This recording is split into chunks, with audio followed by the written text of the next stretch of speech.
Hey guys, good morning. How you doing?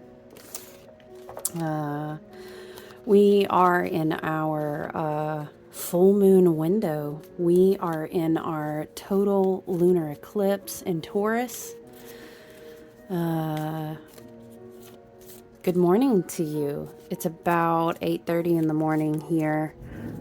I've been up. I tell you what, you guys, the energy was something else. It was something else last night.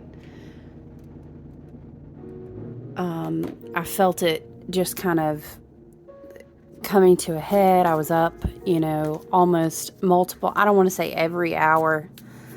I conked out for a little while, but goodness, it was just palpable. It was an energy current for sure. I was up at 5 a.m. Gosh, it was beautiful. It was a nice clear sky. It was just gorgeous, you guys. I don't know if you got to catch it because I'm on the East Coast here. And it was, around 5:15 a.m. here. The covering started, and then so I got to see it completely be covered, and then rolling back and seeing that beautiful blood moon, the light bright orange. Oh my gosh. Oh man, so yeah, I have been up, and I don't know about you, but around full moons, for me, the energy, it just gets that way. We're in Scorpio season. We are at the bookend. We are at the closing of the eclipse season in the fall here. Of course, that always happens on a full moon. The lunar eclipse does, and we have our blood moon here. This is actually astrologically now would be Samhain. So we're kind of marking the close of this portal that we reside in, the solar and the lunar gateways of death and the descent in the wheel of the year.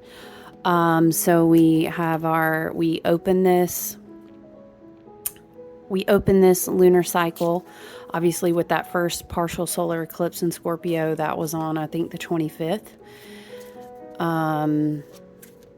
So yeah, here we are at the close,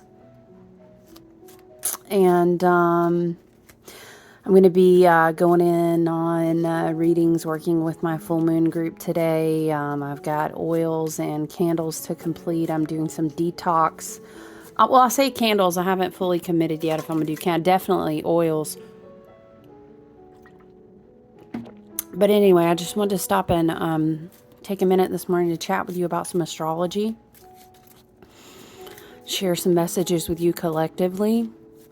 It's a very, very, very powerful. It was a very powerful, energetic time, and just because I say we're kind of coming to a close on this gateway, this energy reverberates out, and we are starting energy here with Taurus.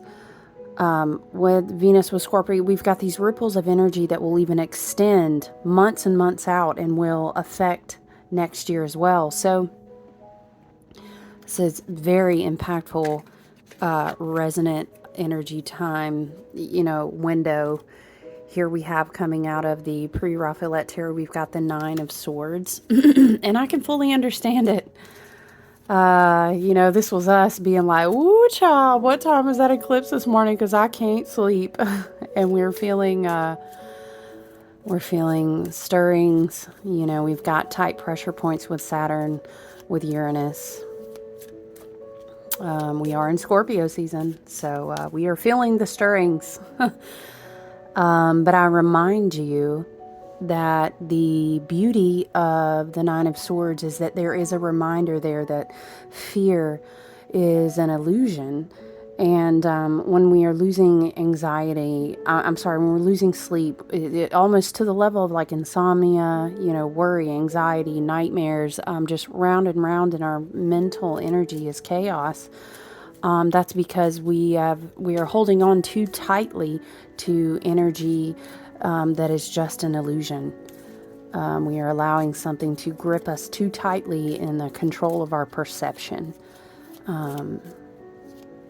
our spiritual energy. I always like to remind people the suit of the swords and the element of air is not only your mental, your thought life, your perception, your inner voice, the way you speak to yourself, but it's also your spiritual practice. It's also your crown, your third eye chakra. Well, arguably third eye could be more like intuitive water, but crown energy, spirit messages. Be open, be receptive during this window of powerful, palpable energy.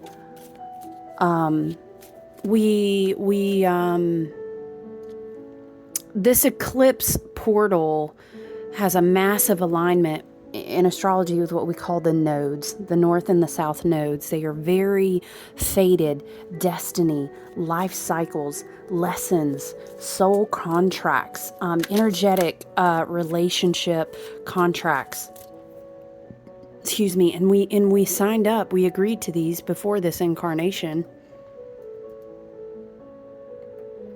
And this energy in this eclipse portal it's just been very karmic, kind of like fated happenings, destiny, karma, huge endings in relationships, endings, changes, cycle closings, old stories, massive feelings of I finally was able to transmute, integrate, and in that cycle that I had with my wounded inner child, or that I had with the past stories about myself, or the relationships that were very toxic that were defining us, the place that we lived. You can take this as you will as it applies to your life, but you think about endings and beginnings and then multiply that times like 10, times 20. This is the energy that we're working with in this eclipse portal. We do have a full moon in Taurus, which is so beautiful and so helpful to us right now because the universe knows. And the cycles, the cosmos, Gaia and her powerful energy, it is all flowing. But we've got a conjunction with Uranus in the North Node. And it's massive. This is so massive because we started doing this dance with this Uranus North Node energy in the summer. And that can kind of take you back to think of what was I in the thick of in the summer, with a relationship, with a soulmate, with a job, with a place that I lived, within myself. What was I struggling with? What was coming to light? What thought process was I in? And that can kind of bring you up to current as far as what you may now be working on transmuting, healing, feeling, integrating, and feeling it come to an end or a close. Uranus is huge change, upheaval, shifting, unexpected things. And then the North Node again is a very big destiny energy. So big changes. We could have already been experiencing these things, here in the US. We are all going to be voting today if we've not voted early already. Let's not even talk about the Pluto energy cycle that the US is in right now. So sending us love and light, and everything serves to the highest good and the best lessons, the evolution of the collective ultimately, and that's how we claim it. But it should be interesting times. And then, I wasn't even, the King of Swords fell out.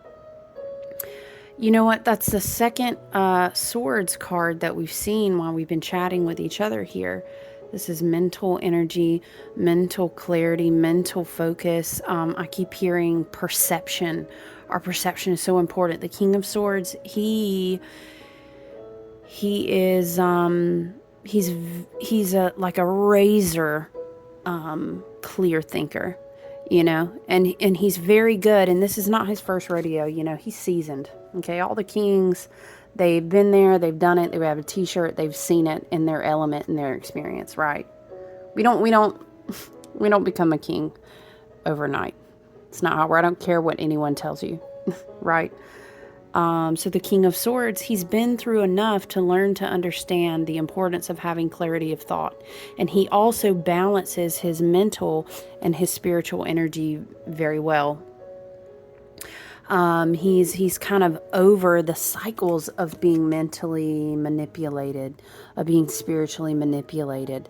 This makes me think of this interplay that we've been seeing kind of flesh out with the movements of Venus, with a lot of karmic cyclical completion, soul track completion, soul contract completion, all this different completion we've seen with Saturn moving in Aquarius, going retrograde, then going direct. Dynamics of, and then also, of course, we're in Scorpio season now, so we've got those dynamics of power struggles, control, manipulation, and dynamics like this. We see narcissism in our culture, and in people, and in I feel like it pervades everything. But it's a very you can learn a lot of wisdom and a lot of dynamics about relationships and karmic things that happen, and why we tolerate toxicity, and it can teach you a lot about yourself. So that's a very interesting dynamic to explore if it speaks to you. However, the King of Swords is a reminder that we're not to be manipulated. We are not to allow our intelligence, allow our paths of thinking, allow our spiritual power that we receive through our crown chakra. Also the suit of air is the throat chakra, speaking out your boundaries powerfully, being very clear in what you need and expressing it. Of course, after all, we're always spelling while we're speaking. And so the King of Swords is also a master communicator. He uses his words wisely. He uses the air from his throat chakra and what he speaks out very clearly, very purposefully.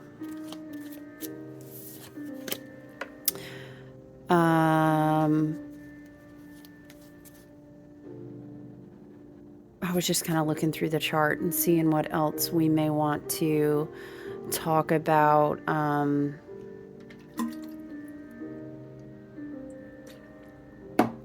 Excuse me. I love for us that we do have this Taurus energy. Taurus energy is very much in the body. It's very much, I always say, every time I think of Taurus, I always think about embodiment. It's interesting because the full moon is in Taurus, but Venus is in Scorpio. Venus is in what we would say is in fall or is in detriment. In Scorpio, she's very far away from her home, but her home is in Taurus. And Taurus is kind of about our body, surviving in our body, what we're doing with our sacred temple. And when Venus is in Scorpio, she kind of goes down into the dark depths of her shadow. And she thinks about how she learned about her self-worth, and what stories and what pain and what trauma, what things taught her about why she's beautiful, what gives her joy, what gives her pleasure. But ultimately, all of these things trace back to intimacy, and intimacy starts first with an intimacy within yourself. So Venus being in Scorpio is almost like this full moon in Taurus is beaconing her while she's in the dark, to remind her that she can always return to her body. It's a very interesting placement. But yeah, this is a very powerful, we also have Sun conjunct Mercury and Venus. We've got kind of, our Mercury is our mind, and Venus is very much that heart, love, beauty, self-worth type of energy. And they're all doing a conjunction with the South Node. So it's kind of has us evaluating in this pocket of energy too. People, places, things, mental energy, emotional things, anything that we may be holding on to. I think it's interesting because Scorpio in a shadow energy will kind of like hold on something to the death and get bitter about it and be almost, that is your scorpion with your stinger, and maybe sometimes that's where some of that poison comes from. But a powerful, evolved, high vibrating Scorpio energy understands, Scorpio is the death card in the tarot. Scorpio understands to let things die is the ultimate power of transformation. Because when something dies, energy doesn't just disappear. Energy transforms, it transmutes into a different form. For example, you thought you were going to have a massive apple crop, but a lot of it died. So it didn't leave you.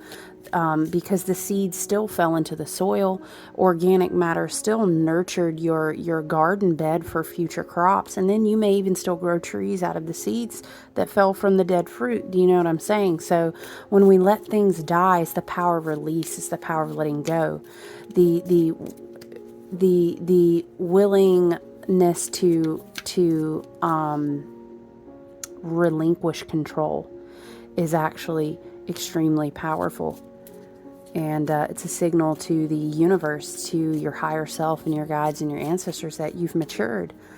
Saturn moving forward in Aquarius is really big about maturity and evolution of the most authentic, most matured version of yourself. So we do have this evaluate people, places, things, mental and emotional things, trauma and wounds, the things that finally ish need to be let go. Remember, we saw the Nine of Swords here in the beginning. We've got to be kind of facing our fears. You could just press down all of my interpretations of everything to ultimately saying you need to do your shadow work. But I'll say it again, like a broken record, we need to be doing our shadow work right now.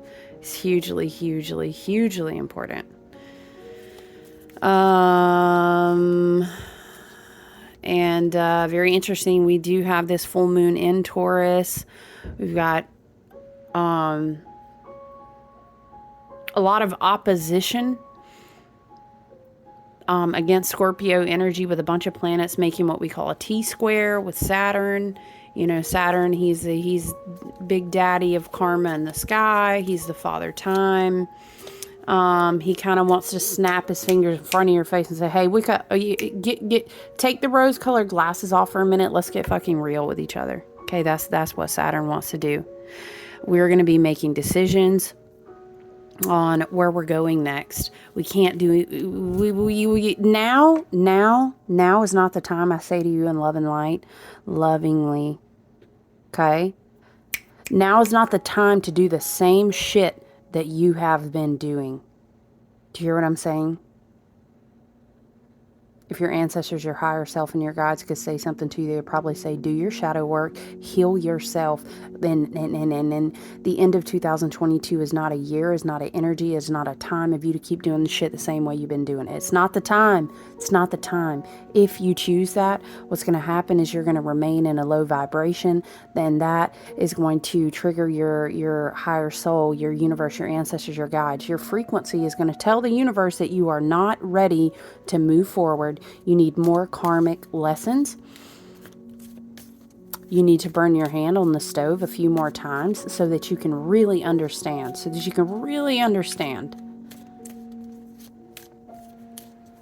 And I send you so much love. I feel I have empathy for that. See? And look, as we're speaking, the wheel comes out. Okay? The collective energy, the planetary energy, our ancestors. I did so many ancestor readings in the end of October up to now in November. And all the ancestors, it's like they were literally pleading, take the leap, take the jump, heal yourself. We wish to show you what we now know, because we've returned to source and we've returned to light and we've returned to love and highest resonance, the oneness with all that is and everything. We wish we could tell you so much that you don't have to keep doing things that we were doing in the way that we did them. We wish we could tell you so much that we were sorry. We wish that we could tell you so much that it's so important that you heal, Please don't choose now to continue to do things the way that you have always done them. And I'm sorry, I don't know if I said the world by accident, but I meant the wheel, I'm sorry. But the wheel, it's fated, it's destined, it's karmic energy. The wheel is literally about you're leveling, you're moving up. Each time the wheel spins, you expand in consciousness, you expand in growth if you choose to.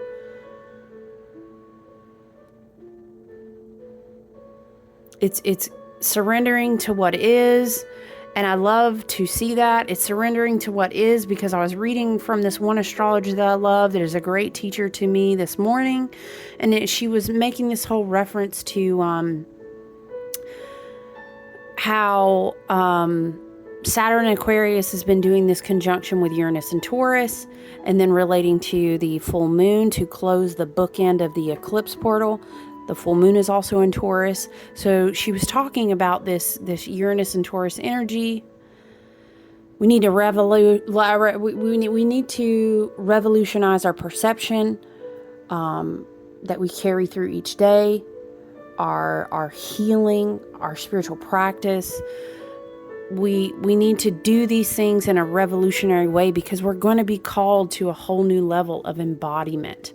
What is the point if we have 25 candles and a ton of crystals and we smudge every damn day and we meditate for 2 hours if we don't embody anything that's different, live in any way that's different, choose relationships that are different? As we are evolving, so is the collective evolving. Do you know what I'm saying? So she was talking about this, embodiment of what is revolutionizing, like from within yourself, right? And there was this quote that was being discussed on just being here now, that whole Ram Dass energy, and just being present to exactly what's unfolding.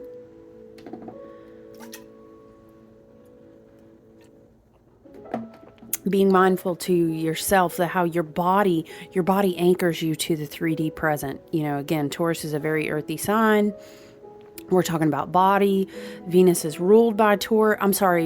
Venus rules Taurus, and again, love and the body, loving being a human being. But in order to really, really embody to the fullest, and it's so important because again, it's a full moon in Taurus. We're doing all this shadow work with Venus and Scorpio. We've got Mars in retrograde in Gemini. We're thinking about our intentions, our thought process behind why we choose the actions we do. We've got all this energy.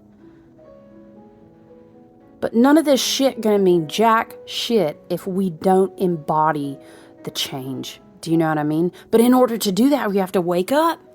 We cannot spiritually bypass and stick our heads in the sand. We can't try to escape our feelings. We have to see and deal with reality as it is. So that's a big part of embodiment with this full moon and Taurus energy too.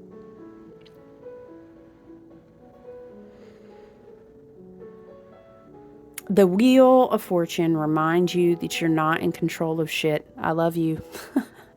I guess Spirit just want to channel some real energy this morning. You're not in control of anything.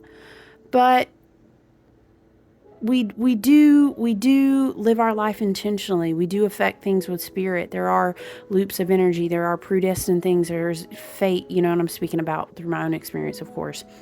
We have karmic lessons. There's chaos involved. There's sort of an inevitability of things, you know what I mean? But karma is real, and the choices that we make are important. So what are you embodying and why? I also talked about in another video about having a Sagittarius stellium. Stelliums being a fancy word, 4 more planets are grouped together in a sign. And by the end of this month, we're going to have a total of 4 planet bodies in Sagittarius. And that's so fucking beautiful and amazing in the middle of a Scorpio season.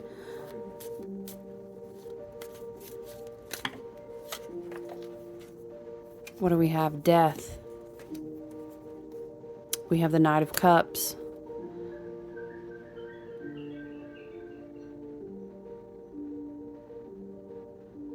Sorry, I think Alexa was doing something and I was like, what the heck? We've got the Knight of Cups, We've got the Queen of Swords. So we've had the King and the Queen of Swords. Mental clarity, perception. Do you see this cloud whispering behind her? Your ancestors, your guides, your higher self are always with you. Learning how to kind of wear our heart on our sleeve again. Death, of course, we're in the middle of Scorpio season. We have the King of Wands. There's the world. We were talking about the world. We have the Three of Pentacles and the Page of Pentacles. New opportunities, new community, new things want to be built around you, but we have to allow cycles to be complete. We have to allow things to die and accept the death of it.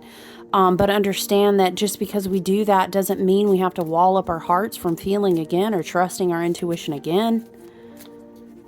This is not, we are going through, remember we had we just had the Wheel of Fortune. We are going through this spin of the wheel with a mix of chaos, with a mix of karma, pain and suffering. And around that wheel is kind of like, you know, how you're weaving the straw into gold is what I'm seeing around the wheel. The Queen of Swords, again, the King of Swords, you're being reminded. You've got to be clear in what you are spelling. Energetic boundaries, I think, are going to be really important. A lot of ancestral spirit, higher guidance, higher angelic forms, higher vibration frequencies are going to want to be speaking to us.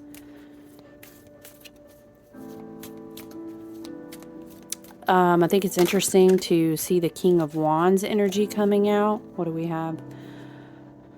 We've got Justice, Justice, and the Knight of Swords. You know, there are going to be energies that are going to want to keep trying to come back in and bang on the door, but karma has to play its loops out. You know, again, we had the Wheel of Fortune. We've had the World card, cyclical completion. Some will level up through their karmic lessons, but all will not, because, you know, karma is going to run its course. That's the way of living in this third dimension that we're in. Duality, polarity. You know, cycles have to run their course.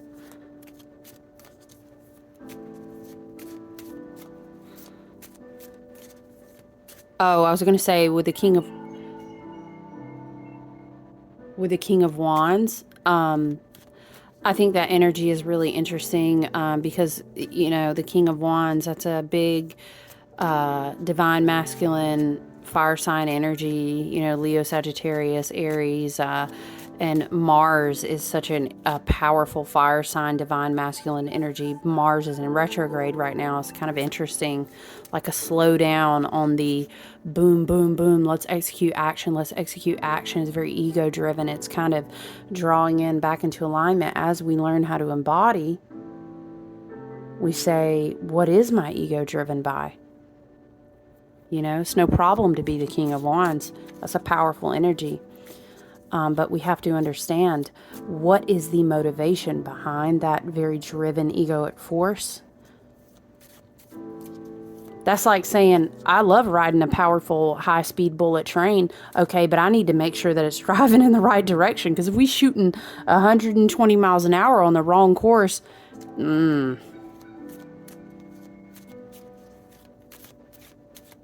So, very interesting messages coming through the cards. Very interesting messages coming through the cards. I wanted to pull some oracle cards too. What are we at? Like 28 minutes, you guys?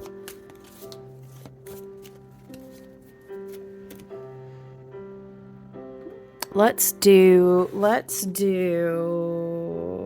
sacred geometry oracle. Let's do the sacred geometry oracle. Overall, you know what? Give me 2 seconds, guys. I think Alexa's trying to do something weird. I'm pausing you guys for 2 seconds. Okay. Anyway, you guys. So, it's really... I was trying to think of a way that we could kind of like summarize this energy astrologically. Let me read you this star spark from this astrology. Hold on, do I want to back it up to here?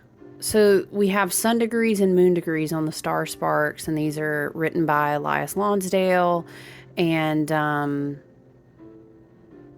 you can research these and how they were written and everything, but I love to read them along with the astrology. Let's read the moon degree of Taurus 16. A young girl and boy explore a perfume counter, beginning to feel and experience something which changes our nature, our soul's path. Before, we went through the motions, taking on roles, trying on for size each and every part in life. Now we are called into the center of Earth existence to risk everything on a path called love, reclaimed, rediscovered, reinvented, finding a sustaining grace in the elements of nature and in the primal innocence of the human soul. A restoring of what seemed lost and forgotten, and yet here it is again, now feeling so much more direct and immediate and breathless and out of our control and open to the winds of destiny. The point emerging from ancient timeless places into foreground celebration of what can be here, yet there is a perpetual shedding, an immense letting go involved. For the old ones inside remember loss and disillusionment, and so many different voices counsel caution and self-guarding. They say we've been this way before. They insist it always turns out badly. We have little choice but to entertain every pullback impulse and yet keep on coming through. We know nothing ever works out as we dreamed, but we also realize we never have ventured before. We never have risked at all. This ultimately represents a crossroads of destiny where every past experience and every future possibility converge. Wow. We find in doubts and fears our food for refusing to take on the next cycle of self-abandonment. We find in our resilient faith and trust in life's graces a spark that can ignite the world. We must, in this degree,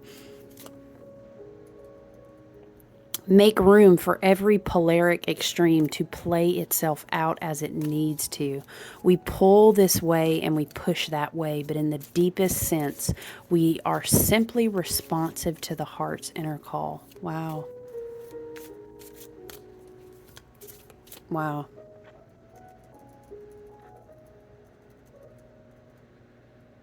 But I feel like because this is a full lunar eclipse, I need to read you the sun one too.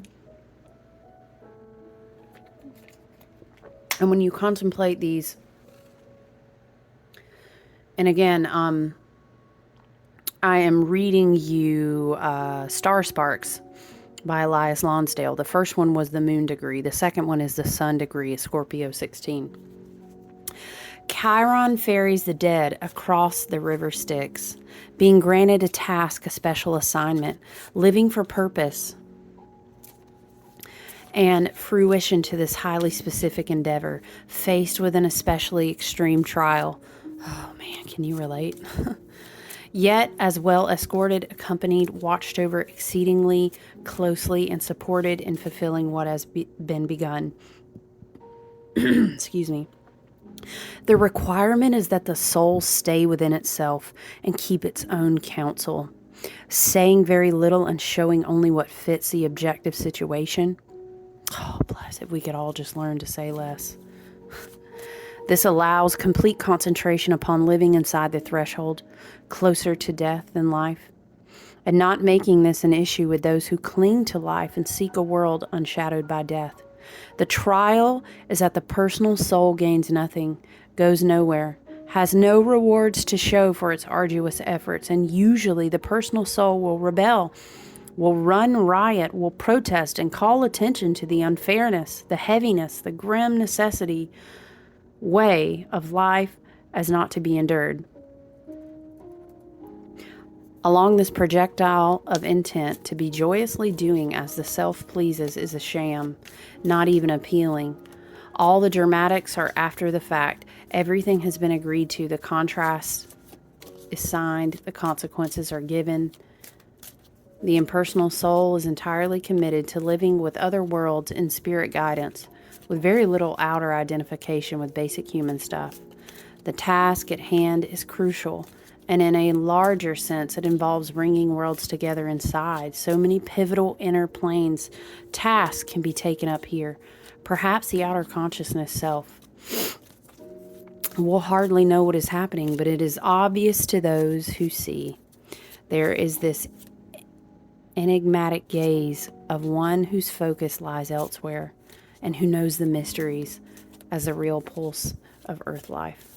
I love the contrast of the two, because the one before it was talking about being responsive to the heart's inner call.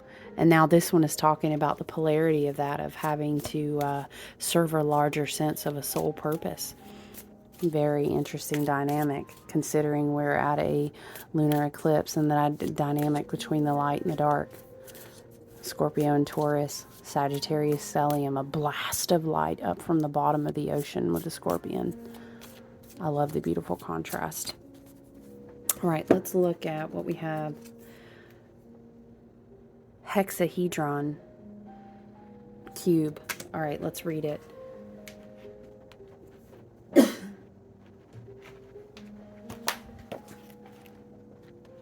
What number are we on? 21. I love this deck, by the way, you guys. Substance, order, stability. Very Saturnian. The hexahedron, or cube, with its 6 equal square faces, is one of 3-dimensional shapes commonly called the Platonic solids. The cube is associated with the masculine side of our nature, the element of earth. It is a symbol of matter, security, solidity, fairness, order, stability. Choosing this card finds you seeking affirmation that the venture you are embarking upon or project you are designed to do is in your best interest. Do you feel secure that your plans are in good order? Does the essence of your project or goal have substance and stability? Do you feel there's fairness in the situation? If so, this card affirms your intention to move forward and indicates stability and good fortune. Occasionally, it takes a stepping out of the box in order to see the situation more clearly. Take a break, go for a swim, walk in the park, or head to the gym. Set aside your objective long enough to gain a fresh perspective.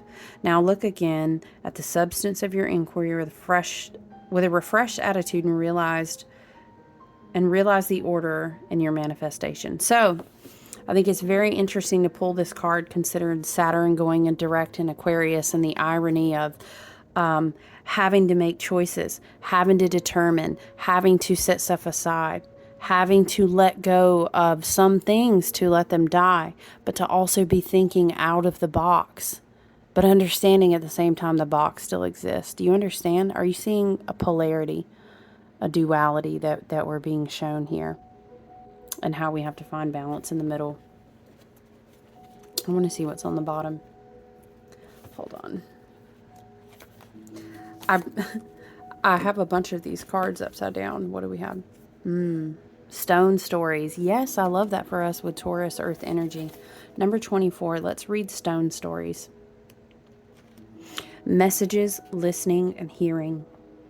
The petroglyphs were borrowed from a site in New Mexico where some 20,000 petroglyphs have been documented.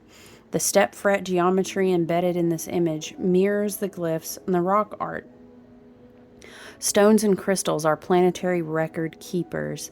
They record ancient wisdom and carry messages from other times and dimensions. Sites across the planet where petroglyphs abound are often considered holy places. Humans in co-creation with the divine have carved, peaked, or painted stories in stone that remain today as icons of times past. Wow. Just letting you get a good look at it.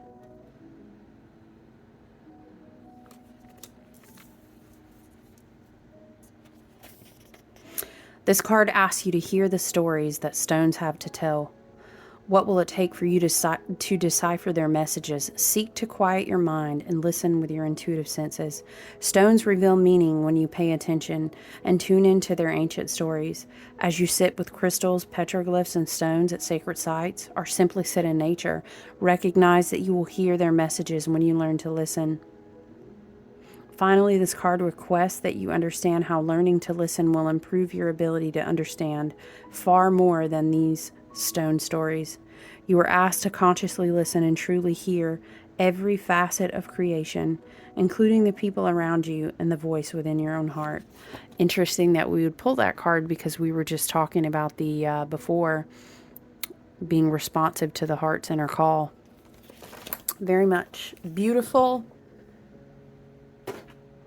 Very beautiful. I love you guys. If it's intense out there for you, if it's deep, if you feel tired, I understand all those feelings. But I would encourage you to know that it is all helping you evolve into the highest and best version of yourself. And none of that shit's going to happen overnight. But you're showing up today, you're present today. I think it's important that we be in nature, that we let the sun shine on our face today. I hope you once again did get a glimpse of the beautiful eclipse this morning. And I look forward to talking to you guys soon.